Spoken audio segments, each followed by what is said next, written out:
نہیں، بالکل لیڈرشپ سے تبدیلی تو آتی ہے، اس میں کوئی شک نہیں ہے، اور اسی لیے ہم اس کے لیے جدوجہد کرتے رہے ہیں کہ کوٹاز بدلیں، خواتین کی ویزیبلٹی ہو۔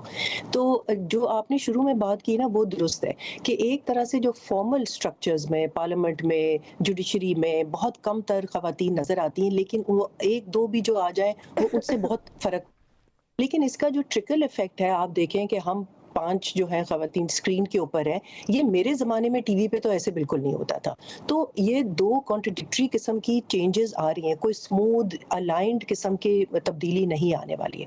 اچھا، اب فرق جو آیا ہے، جو مطلب تشویشناک بات ہے کہ سماج اس طرح سے ایک لحاظ سے ریاست کے ساتھ مطلب ایک ساتھ نہیں چل رہا ہے، ہم آہنگی نہیں نظر آ رہی ہے۔ تو سماج میں جو آپ کہہ رہی ہیں نا رویے، یہ مردوں کے نہیں بدل رہے ہیں، بدقسمتی سے یہ مسوجنی بڑھ رہی ہے۔ اور ایک زمانے میں یہ ہوتا تھا کہ برادری یا خاندان جو ہے وہ فیصلہ کاری کرتا تھا عورتوں کے لیے، ان کے کردار کے لیے، ان کے فیصلوں پہ۔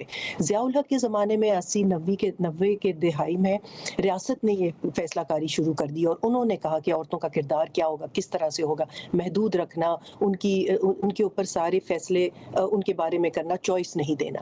آج کل کے زمانے اگر آپ دیکھیں موجودہ معاشرے میں، تو اب مردوں کے ہجوم جو ہے یا سوشل میڈیا پہ یا غیر مرد جو ہے، انہوں نے یہ اختیار کیا ہے کہ ہم بتائیں گے کہ عورتوں کو لباس کے۔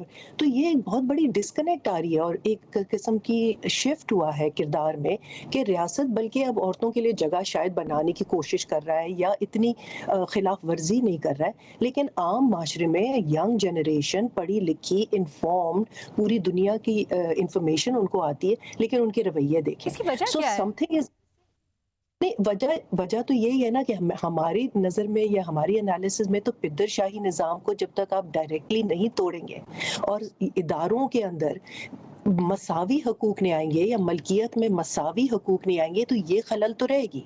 اسی لیے ہم کہتے ہیں ایکوالٹی، کمپلیٹ مکمل ایکوالٹی کی ضرورت ہے۔ آپ یہ ادھورے کوٹاز یہ وہ کرتے رہیں گے، اس سے رویہ نہیں بدلنے والے۔ ریئل پاور معیشتی پاور ہے، ریئل پاور پولیٹیکل پاور ہے، اور جب تک اس میں برابری نہیں آئے گی، فل برابری، تو یہ خلل تو آپ دیکھتی رہیں گی۔ اگلے سال بھی ہم پروگرام کریں گے، 20 سال کے بعد بھی کریں گے، اور یہی وجہ ہے کہ پاکستان کے عالمی معیاری فہرست میں دیکھیں ہم سیکنڈ فرام دا باٹم ہے، اور رہیں گے ادھر۔